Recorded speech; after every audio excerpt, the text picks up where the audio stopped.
Alice in Wonderland by Lewis Carroll. Chapter 1. Down the Rabbit Hole. Alice was beginning to get very tired of sitting by her sister on the bank and of having nothing to do. Once or twice she had peeped into the book her sister was reading, but it had no pictures or conversations in it. And what is the use of a book, thought Alice, without pictures or conversations?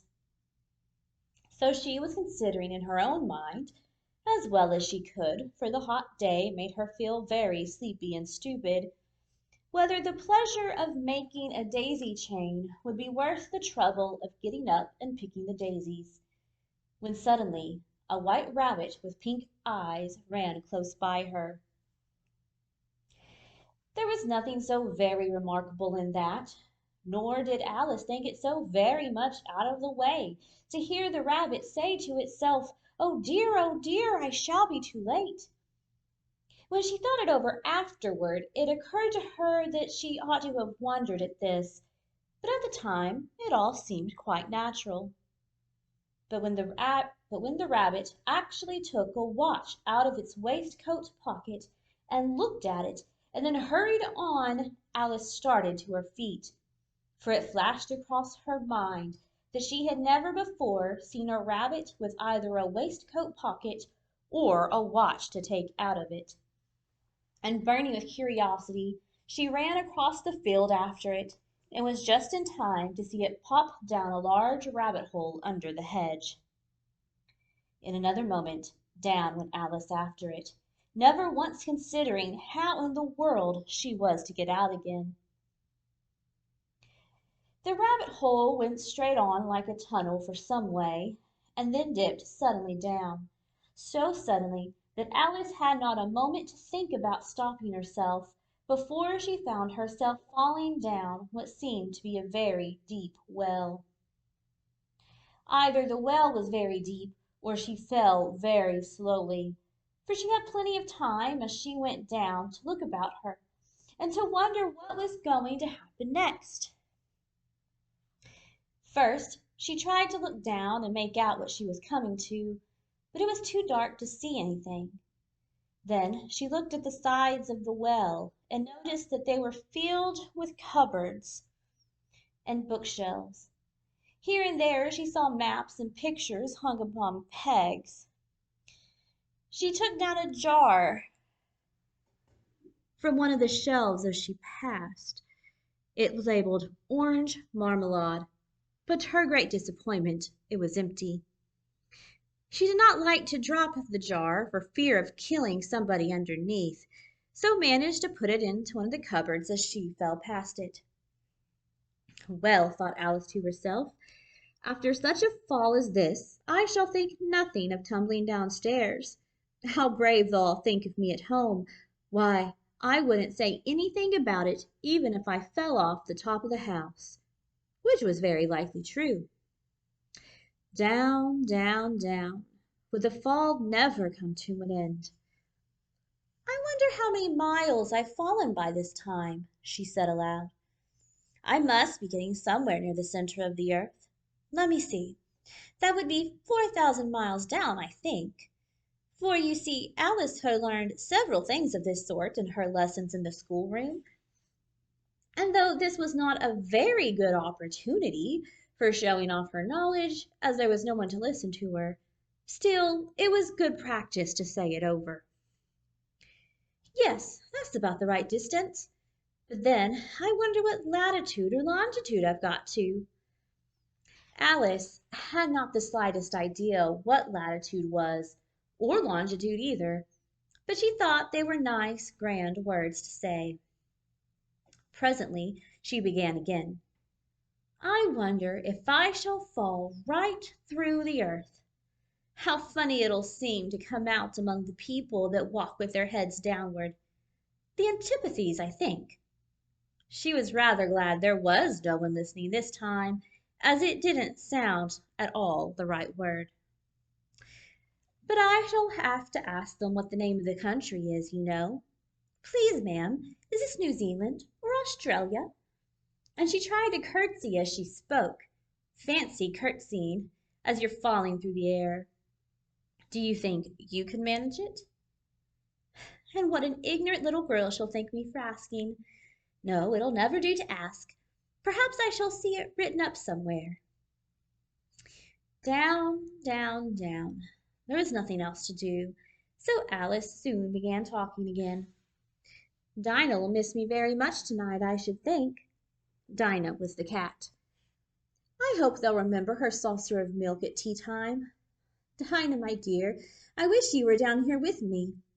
There are no mice in the air, I'm afraid, but you might catch a bat, and that's very like a mouse, you know. But do cats eat bats, I wonder? And here Alice began to get rather sleepy, and went on saying to herself in a dreamy sort of way, do cats eat bats? Do cats eat bats? And sometimes, do bats eat cats? For, you see, as she couldn't answer either question, it didn't much matter which way she put it. She felt that she was dozing off, and had just begun to dream that she was walking hand in hand with Dinah, and was saying to her very earnestly, "Now, Dinah, tell me the truth. Did you ever eat a bat?" When suddenly, thump thump, down she came upon a heap of sticks and dry leaves, and the fall was over. Alice was not a bit hurt, and she jumped up onto her feet in a moment. She looked up, but it was dark overhead. Before her was another long passage, and the white rabbit was still in sight, hurrying down it. There was not a moment to be lost. Away went Alice like the wind, and was just in time to hear it say as it turned a corner, "Oh, my ears and whiskers, how late it's getting!" She was close behind it when she turned the corner, but the rabbit was no longer to be seen.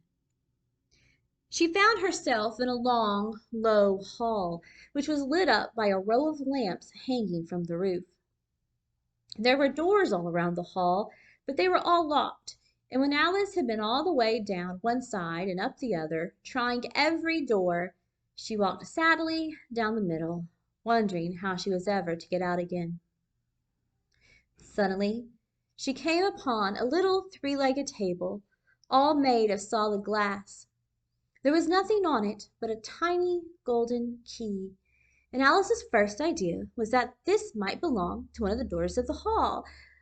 But alas, either the locks were too large or the key was too small, but at any rate it would not open any of them. However, on the second time round she came upon a low curtain she had not noticed before, and behind it was a little door about 15 inches high. She tried the little golden key in the lock, and to her great delight it fitted. Alice opened the door and found that it led into a small passage not much larger than a rat hole. She knelt down and looked along the passage into the loveliest garden you ever saw. How she longed to get out of that dark hall and wander about among those beds of bright flowers and those cool fountains. But she could not even get her head through the doorway. And even if my head would go through, thought poor Alice, it would be of very little use without my shoulders. Oh, how I wish I could shut up like a telescope. I think I could, if I only knew how to begin. For you see, so many out-of-the-way things had happened lately that Alice had begun to think that very few things indeed were really impossible. There seemed to be no use in waiting by the little door, so she went back to the table, half hoping she might find another key on it, or at any rate a book of rules for shutting people up like telescopes. This time she found a little bottle on it, which certainly was not here before, said Alice. And tied around the neck of the bottle was a paper labeled with the words, "Drink me," beautifully printed on it in large letters. It was all very well to say "drink me," but the wise little Alice was not going to do that in a hurry. "No, I'll look first," she said, "and see whether it's marked poison or not."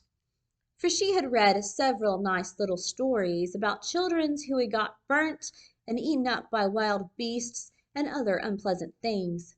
all because they would not remember the simple rules their friends had taught them, such as that a red-hot poker will burn you if you hold it too long, and that if you cut your finger very deeply with a knife, it usually bleeds.